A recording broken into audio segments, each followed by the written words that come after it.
وہ اس پر ایمان رکھے، یعنی توحید پر ایمان اپنا کامل رکھے۔ اور دوسرا، اگر معاشرے میں کوئی خلا نظر آ رہا ہے اور آپ اس کو اصلاح کر سکتے ہیں، درست ہے کہ آپ کی ذمہ داری نہیں ہے آفیشل طور پر، لیکن اخلاقی طور پر اگر آپ وہ کام انجام دے دیں گے تو معاشرے کی جو گاڑی ہے وہ رکے گی نہیں، اپنے ہدف کی طرف گامزن رہے گی۔ یہ کب آئے گا؟ کہ جب انسان نے اپنے لیے توحید کے مسائل کو حل کر لیا ہو۔ لا مؤثر فی الوجود الا اللہ، اس کے اوپر ایمان ہو اس کا، اللہم لا تکلنی الی نفسی طرفۃ عین ابدا، اس دعا کے اوپر ایمان ہو، اور قرآنی آیات کے اوپر ایمان ہو کہ انتم الفقراء الی اللہ واللہ هو الغنی الحمید۔ یہ جب انسان کی زندگیوں میں اترنا شروع ہوگا، یقین سے کہہ سکتا ہوں کہ پاکستانی تشیع چند سالوں کے اندر ایک عالمی چہرہ بن کے ابھر سکتی ہے۔ صلوات بر محمد و آل محمد، آل محمد۔ باقی سوالات اگر ہیں تو بیان کریں اس میں۔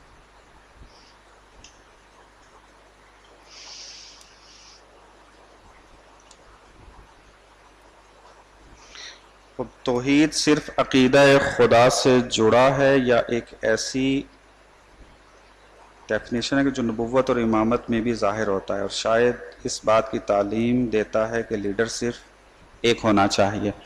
جی ہاں، توحید کیونکہ مقام نہیں تھا، ابھی وقت نہیں تھا اتنا کہ میں توحید کے جو اثرات ہیں اس کو تمام اپنے عقیدوں سے بھی ریلیٹ کرتا، اور معاشروں کے اندر بھی تو یہی ہے کہ امامت اور نبوت، جس طرح میں نے بیان کیا کہ یہ ہمارے سیاسی نظام ہے، نبوت بھی اور امامت بھی، اور جو غیبت کبریٰ کے اندر ولایت فقیہ کا نظام ہے وہ تسلسل ہے اسی نبوت اور امامت کا، سیاست کے اندر، مدیریت کے اندر، مینجمنٹ کے اندر، معاشرے کی سیاست اور اس کے اندر۔ تو لہٰذا ظاہر سی بات ہے کہ جب توحید کا عقیدہ مانتے ہیں تو اس میں لیڈرشپ بھی جو ہے وہ ایک ہی ہوگی۔ بہت دفعہ وسیلہ یا کسی اور چیز کے ذریعے خدا سے مانگنا عقیدہ توحید میں پختگی میں رکاوٹ ہے، کیسے حل کریں؟ مثلا ہمیں گناہ پر رونا نہیں آتا مگر اس کے لیے مصائب یا دوسرے اذکار کا سہارا لینا پڑتا ہے۔ دیکھیں، وسیلہ اور خدا سے مانگنا، ان کا آپس میں بڑا گہرا رابطہ ہے۔ خود اگر ہم دیکھیں کہ خدا کو جب آپ پکارتے ہیں تو پکارنے کا لازمہ یہ ہے کہ آپ خدا کی شناخت رکھتے ہوں، اور خدا کی شناخت جتنا معصوم رکھتا ہے غیر معصوم اتنا نہیں رکھتا۔ تو ہم اس اعتبار سے ائمہ علیہم السلام کی محتاج ہیں کہ وہ خدا کی توحید ہمیں سکھائیں، اور خدا کو کیسے پکارنا ہے وہ بھی ہمیں سکھائیں۔ تو اسی وجہ سے دعائیں آئی ہیں کہ جو ہم منقول طور پر پڑھتے ہیں، امام نے دعا بیان کی ہے اور ہم اس کو پڑھتے ہیں۔ تو بس ایک جو وسیلے کے اندر پہلو بنتا ہے وہ ہے خدا سے مانگنے کا کہ ہم اہل بیت کے توسط سے خدا کی بارگاہ میں جائیں، چونکہ جس طریقے سے وہ خدا کو جانتے ہیں اس طریقے سے غیر معصوم نہیں جانتا۔ اور دوسرا جو یہ بیان کیا گیا ہے کہ گناہ پر رونا نہیں آتا اور اس کے لیے مصائب کا سہارا لیتے ہیں، یہ اگر آپ سائیکالوجی کی اعتبار سے بھی تحلیل کریں تو اس کا جواب واضح ہے کہ انسان بعض اوقات گناہ کر کے اتنا سخت جان بن چکا ہوتا ہے، اس کا دل سخت ہو چکا ہوتا ہے کہ وہ چونکہ گریا آتا ہے، رونا کب آتا ہے؟ جب انسان کا دل نرم ہو۔ لیکن انسان اگر مادی دنیا میں گھرا ہوا ہو اور گناہوں میں مبتلا ہو تو اس کا دل اتنی جلدی نرم نہیں ہوتا.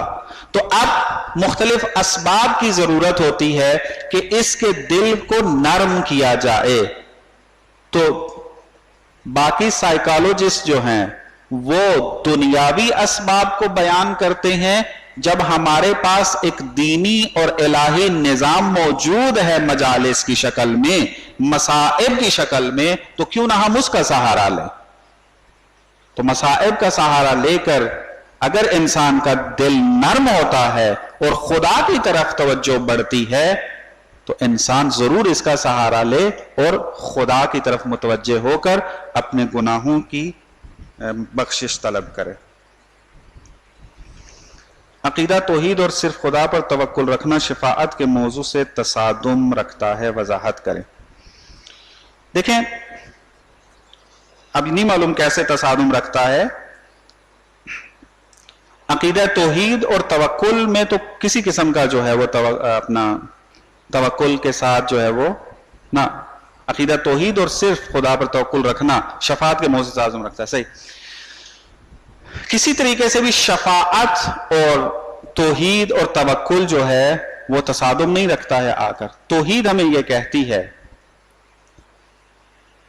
کہ خدا ہی ہے کہ جو ہر فعل کو انجام دیتا ہے. اصل خدا کی ذات ہے، مؤثر خدا کی ذات ہے. اگر کوئی غیر اللہ کسی چیز کا مالک بنتا بھی ہے تو وہ خدا کے دیے ہوئے نعمت یا فیض سے بنتا ہے.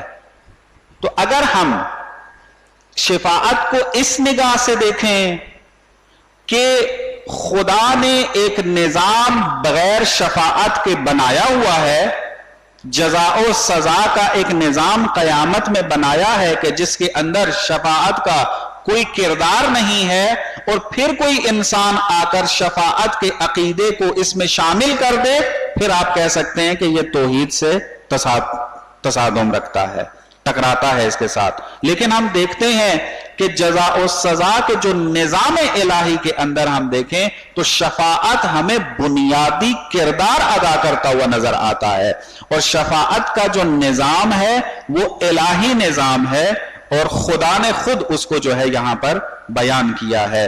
مثلا آپ دیکھیں بعض آیات میں شفاعت کی نفی کی ہے دوسروں کی نسبت، لیکن بعض میں آ کر بِإِذْنِ اللہ کی قید لگا کر یہ کہا ہے کہ بعض افراد کو شفاعت کا حق حاصل ہوگا.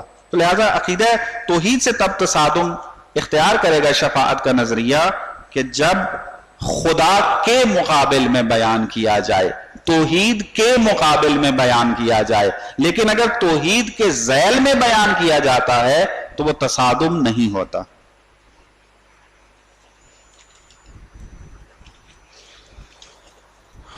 خدا علم ہے، اس کا مطلب اگر اسے کسی دوسرے مذہب سے تقابل کیا جائے تو کیسے کیا جائے؟ مثلا جیسے ہندو اگر پوچھتے ہیں تو انہیں کیسے سمجھایا جائے کہ وہ جنہیں پوجتے ہیں وہ علم نہیں ہے؟ مثال کے ساتھ سمجھائیں. دیکھیں یہ والا عقیدہ جو ہے وہ فعلاً آپ یہ کہیں کہ سمجھانے کے لیے بہت ساری اس کی مثالیں دے سکتے ہیں، لیکن ہندو اور ان جیسوں کو یہاں پر لانے کے لیے بہت سارے مقدمات طے کرنے پڑیں گے، تب یہ مطلب جو ہے وہ سمجھ میں آتا ہے، ایسے سمجھ میں نہیں آئے گا. مثلاً آپ دیکھیں، آپ اگر پرانے زمانے کا اگر میں مثال دوں آپ کو، آج جدید دور کی آپ مثال خود بنا لیں گے. خدا اور صفات کا رابطہ کیسا ہے وہ سمجھانے کے لیے عرض کر رہا ہوں. اگر ایک بہت بڑا جلوس چند کلومیٹر کے اوپر